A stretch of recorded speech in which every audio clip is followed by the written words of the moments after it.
이 시간 같이 보실 하나님 말씀은 에베소서입니다. 에베소서 1장 3절부터 7절까지 같이 보도록 하시겠습니다. 에베소서 1장 3절부터 7절입니다. 찬송하리로다 하나님 곧 우리 주 예수 그리스도의 아버지께서 그리스도 안에서 하늘에 속한 모든 신령한 복을 우리에게 주시되 곧 창세전에 그리스도 안에서 우리를 택하사 우리로 사랑 안에서 그 앞에 거룩하고 흠이 없게 하시려고 그 기쁘신 뜻대로 우리를 예정하사 예수 그리스도로 말미암아 자기의 아들들이 되게 하셨으니 이는 그가 사랑하시는 자 안에서 우리에게 거저 주시는 바 그의 영광 은혜의 영광을 찬송하게 하려는 것이라.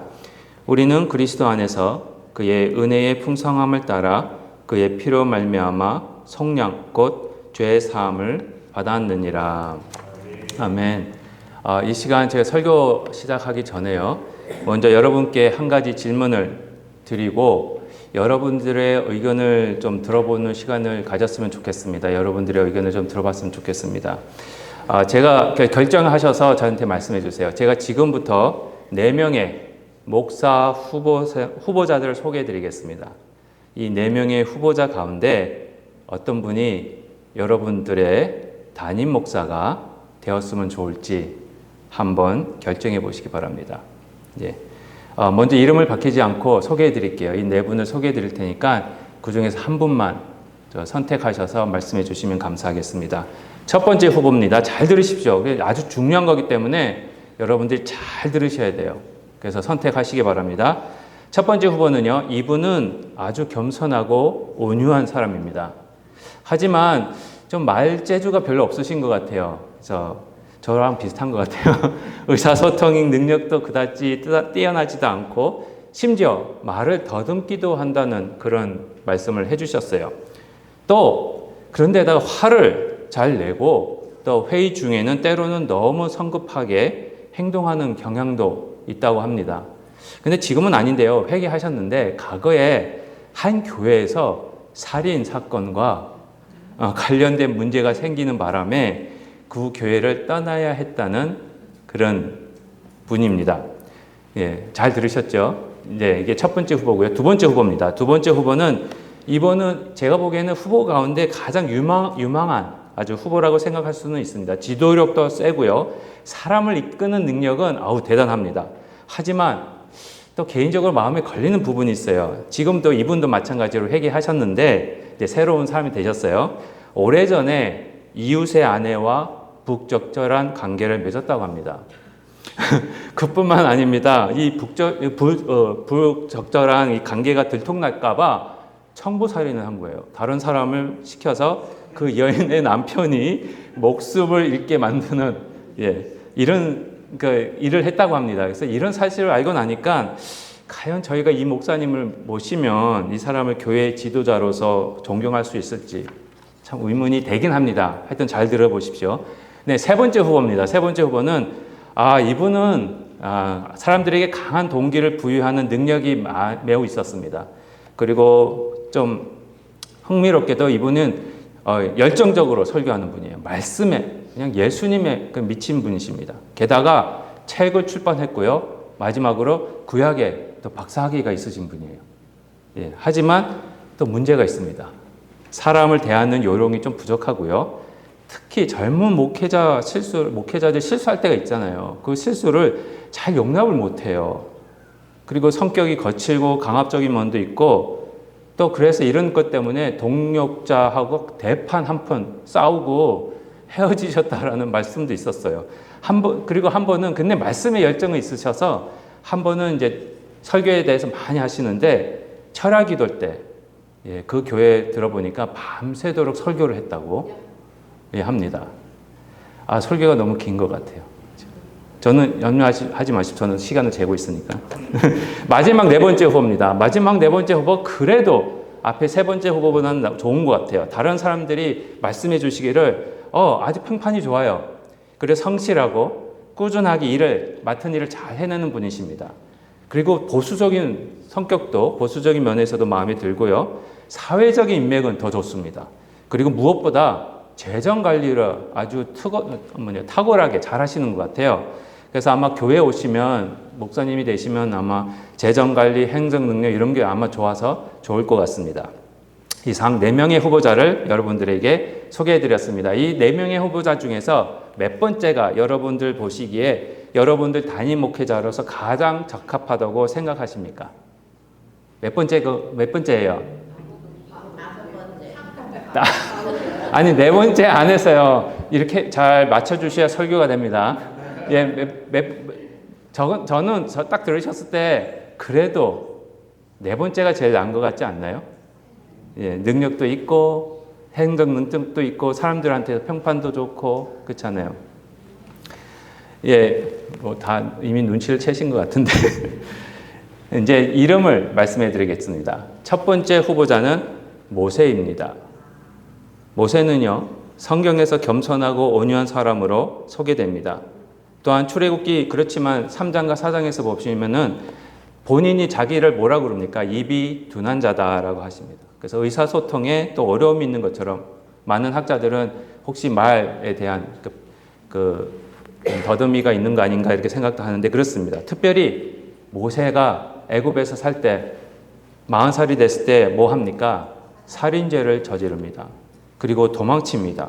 그리고 40년 동안 미디안 강야의 이드로의 집에서 숨어 삽니다. 그러나 그런 사람을 하나님은 부르셨습니다. 그리고 이스라엘 백성을 애굽에서 구원해내는 지도자로 세우셨습니다. 두 번째 후보자는 누구겠습니까? 다윗입니다.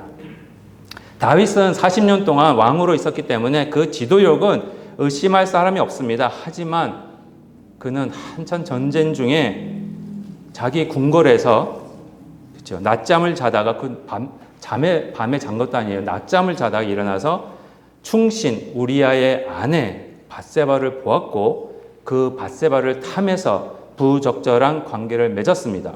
그리고 나서는 밧세바가 아이를 가졌다는 그 얘기를 듣고는 자신의 잘못을 덮기 위해서 어떻게 합니까? 밧세바의 남편인 우리아를 죽게 만듭니다.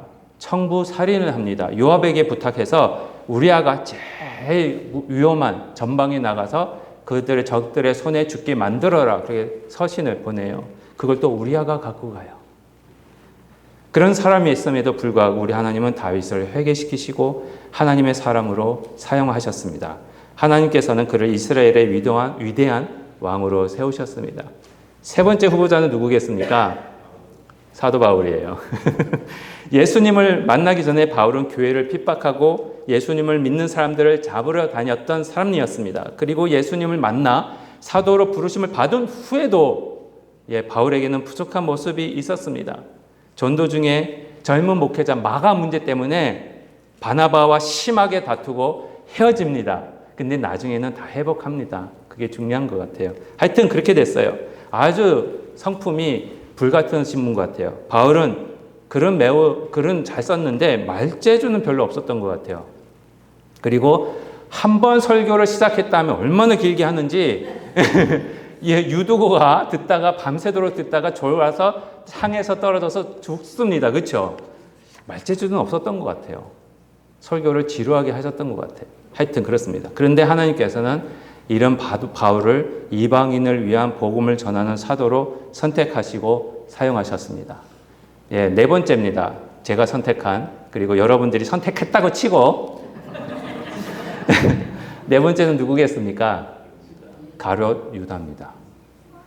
가룟 유다는요, 예수님이 12 제자 가운데 한 사람이었고요. 제자들의 재정을 맡아 관리했습니다. 한번 생각해 보십시오. 12 제자 중에 재정을 관리할 사람이 누구겠습니까? 마태가 해야 돼요. 마태가 직업이 뭐였습니까? 세리예요. 지금으로 말하면 뭡니까? 회계사예요. 우리 마태와 같은 12 제자 중 마태가 그네보다 회계사이기 때문에 재정을 맡아야 되는데 가룟 유다가 맡았다는 것은 그만큼 겉으로 보기에는 이 마태보다도 재정 관리하는 능력이 탤런트가 있었지 않았을까? 그리고 신뢰받았던 겉으로 보기에는, 그리고 사람들과의 관계가 좋지 않았을까 이렇게 생각이 됩니다. 이와 같이 우리는 네 번째를 선택했다 치고요. 세상적인 기준으로 봤을 때 가장 유력한 후보처럼 보였던 그 사람이 결국에는 어떤 사람입니까? 바로 예수님을 은30에 팔아버린 사람입니다. 이 이야기를 통해서 저희가 분명히 알 수 있는 것이 있습니다. 하나님의 선택과 하나님의 부르심은 인간이 가지고 있는 조건에 달려있는 것이 절대 아닙니다. 하나님의 전적인 은혜로 이루어지는 겁니다. 하나님께서는요, 부족한 사람을 부르십니다. 그리고 그들을 변화시키시고요, 훈련시키시고요, 하나님의 나라를 위해 사용하십니다. 오늘 본문이 바로 이 하나님의 은혜를 우리에게 보여주고 있고요. 심지어 오늘 본문 3절에서는 하나님께서 저와 여러분들에게 주시는 신령한 복이 있다고 말씀하십니다. 다시 말씀드리면 영적인 복입니다. 이 영적인 복에 대해서 말씀하시는데 그 영적인 복의 근원이 바로 하나님의 은혜임을 선포하고 계시는 겁니다.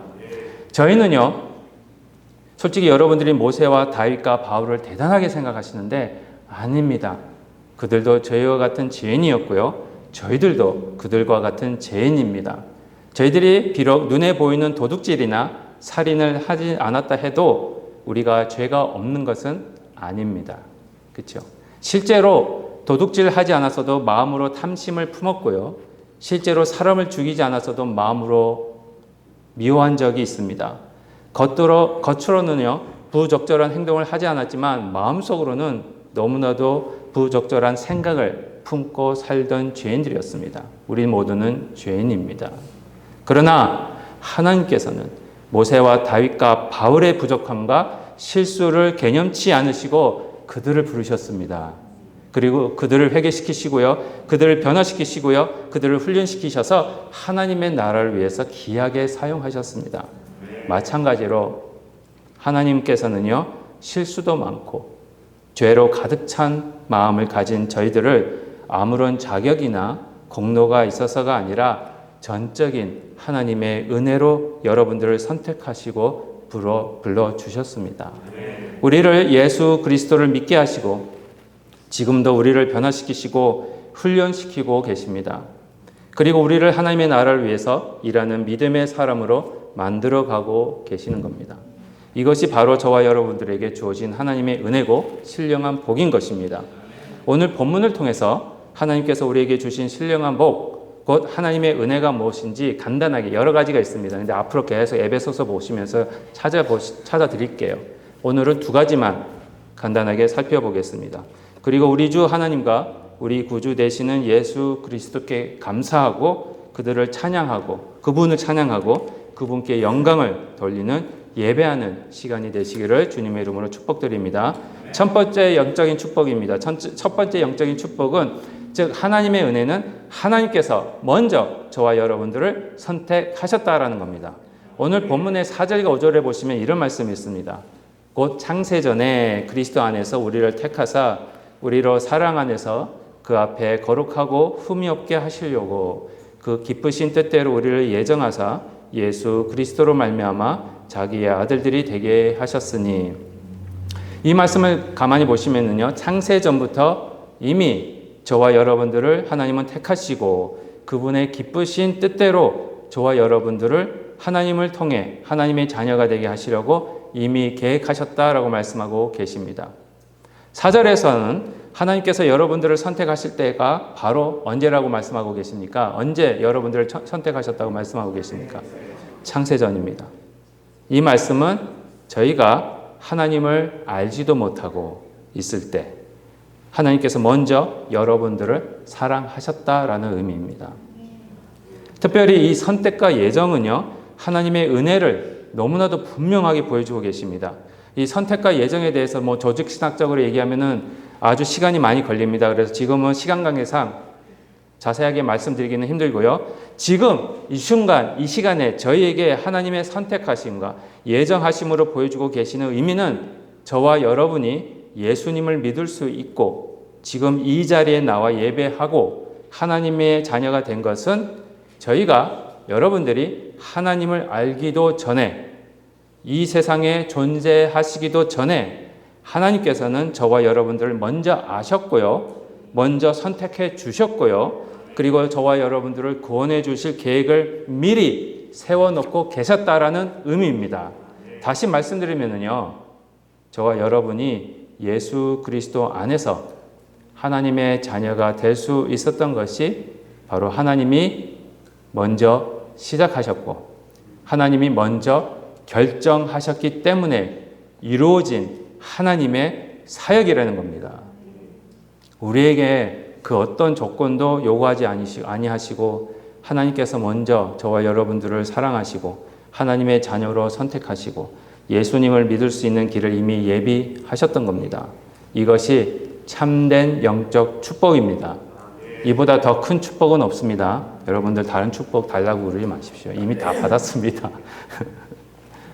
선택은 선택받을 자들이 어떤 조건을 가지고 있는가에 결코 의존하지 않습니다. 다시 말씀드릴게요. 저와 여러분들은요, 예수 그리스도 안에서 하나님의 선택은 선택받을 자들, 그러니까 여러분들이 어떤 조건이 있든지 어떤 자격이 있든지에 의존하지 않습니다. 선택은 전적으로 하나님의 성품과 하나님의 계획과 하나님의 행동으로 이루어지는 겁니다. 조금 전에 말씀드린 저희들이 믿음의 영웅이라고 생각하는 모세, 다윗, 바울, 이분들은 원래는 죄인들이었습니다. 죄인이었습니다. 그렇죠? 그렇지만 하나님의 놀라우신 은혜로 그분들을 믿음의 영웅으로 바꾸어 주시고 만들어 주신 것처럼 저와 여러분은 하나님으로부터 선택받을 자격도 없고요.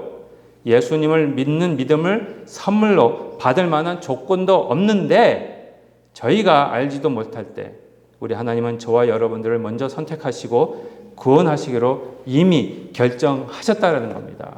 이게 놀라우신 은혜와 축복입니다. 그리고 선택된 자들의 모습을 보면은요, 그래서 사도 바울은 이렇게 선택된 자들의 모습을 소개하고 있는 겁니다. 아무 조건이나 자격이 없는 자들이 선택되고 구원받았음을 말씀하고 계십니다. 고린도전서 1장 26절부터 29절입니다. 형제들아, 너희를 부르심을 보라. 육체를 따라 지혜로운 자가 많지 아니하며 능한 자가 많지 아니하며 문벌 좋은 자가 많지 아니하도다.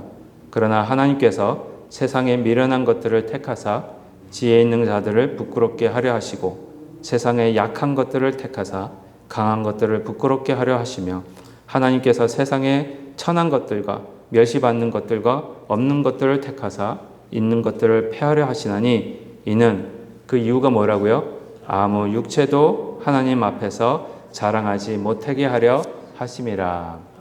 하나님으로부터 부르심을 받은 자들의 모습을 보시면요, 세상적으로 볼 때는 보잘것없습니다. 그리고 좋은 조건이 없는 자들임을 알리고 계십니다.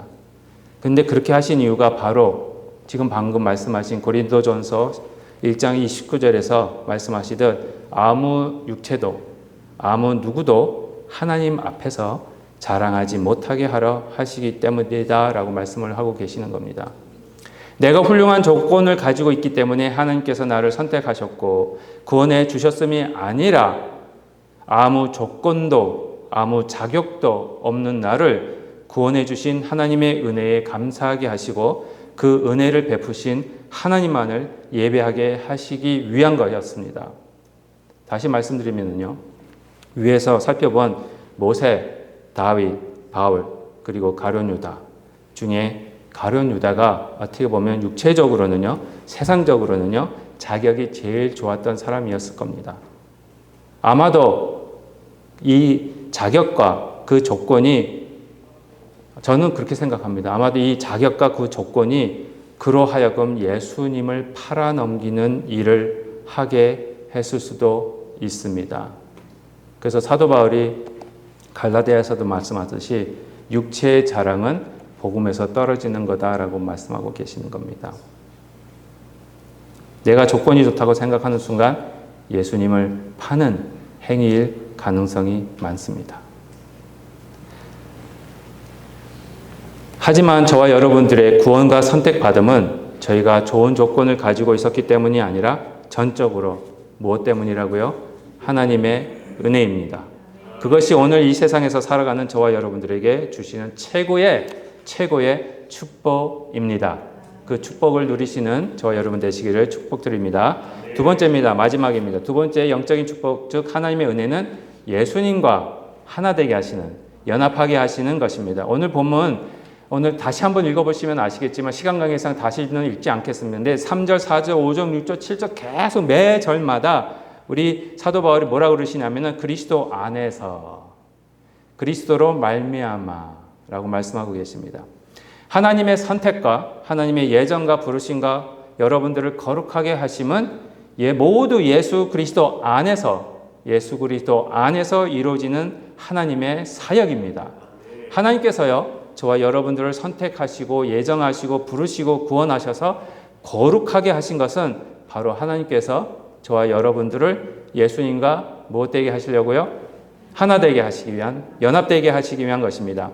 이 바울의 신학 중에서요, 그리스도와의 연합, 하나님과 그리스도 안에서라는 또 이와 유사한 표현들은 바울 서신서에서요, 총 164번이 나옵니다. 총 164번이 나오고 그 중에서 에베소서 안에서만 36번이 나오는데 36번 중에서 23번이 이 에베소서 1장과 2장에서만 집중적으로 나오고 있습니다. 계속 그리스도 안에서. 이 그리스도 안에서라는 개념은 에베소서에서 바울에게 가장 중요한 개념 또는 신학 중의 하나인 겁니다. 그럼 그리스도 안에서가 왜 이렇게 중요할까? 왜 예수님과 하나 되는 게 그렇게 중요합니까? 그 이유는요, 오늘 본문에서도 말씀하고 계시지만 그리스도 안에서만 다른 데서는 없습니다. 그리스도 안에서만 저희가 하나님이 주시는 구원과 축복들을 찾을 수 있고 얻을 수 있기 때문입니다.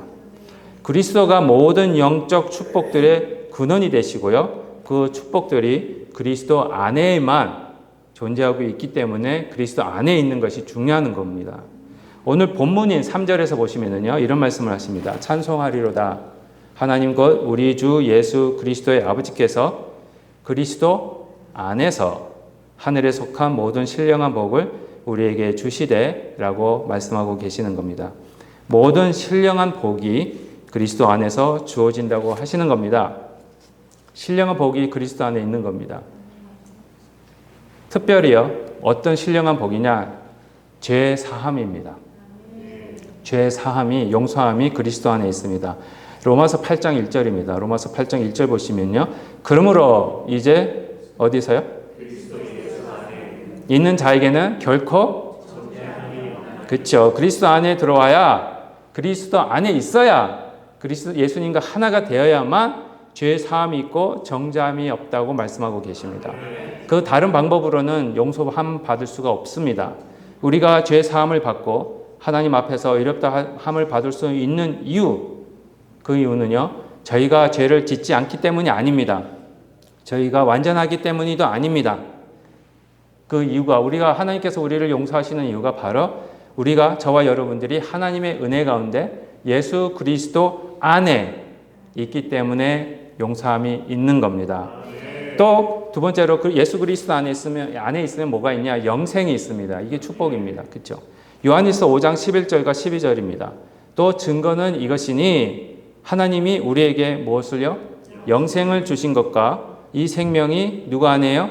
그의 아들 안에 있는 그것이니라. 아들이 있는 자에게는 무엇이 있고요? 생명이 있고, 하나님의 아들이 없는 자에게는 생명이 없습니다.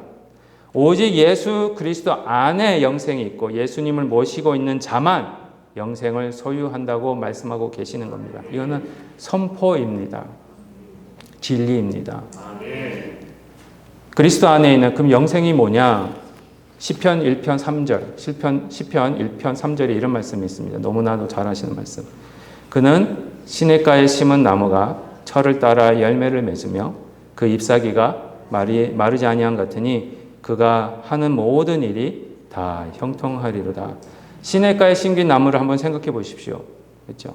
지금 무더운 여름이 다 가고 있긴 한데, 무더운 여름날 시냇가에 심긴 나무를 한번 생각해 보십시오.